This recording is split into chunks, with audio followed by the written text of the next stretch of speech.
as the investigation into the Doodler case entered its 7th year. San Fr. Francisco investigators were still in search of answers.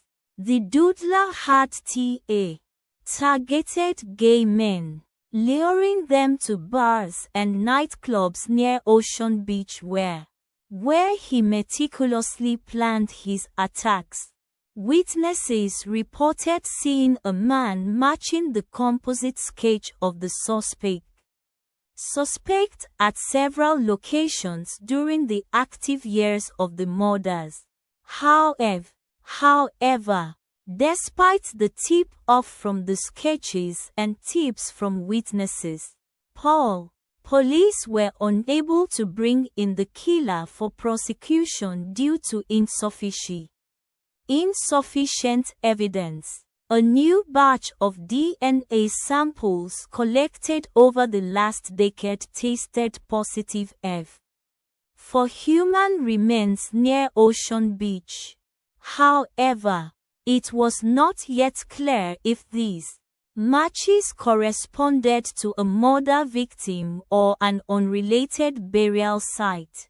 At least 5 murders had been officially linked to the Doodler, but police suspected as many as 14 victims. Among them were victims who appeared to have been tortured before their deaths and mutilated with a black pen, hence, the Doodler.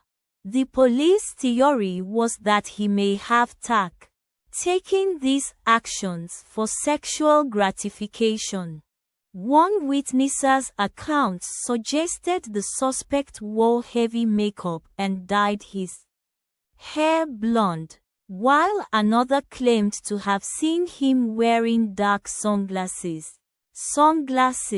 Investigators were still looking into these clues but could not verify them against any photo ID.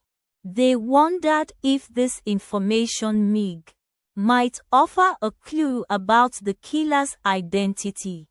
Police had also identified one of their suspects, a man who fit the composite sketch, was known in the area for his odd behavior and criminal record, and whose movements matched those times when the murders occurred. However, he denied ever having committed such violent acts or having been anywhere near where the Doodler killed anyone. Despite these leads, investigators concluded that they did not have enough evidence to charge this suspect. The case remained unsolved because of a lack of concrete proof linking any single person to the murders. The investigation would reopen in 3 years' time. However, the killer had already evaded capture for almost 2 decades. What had changed their approach? Were there new pieces of information emerging that they hadn't considered before? The Doodler case continues to intrigue and haunt San Francisco, with many believing his identity is still out there, waiting to be uncovered. But until then, he remains the most infamous unsolved murder mystery in the city's history.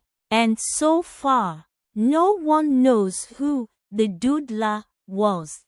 Who do you think the Doodler was?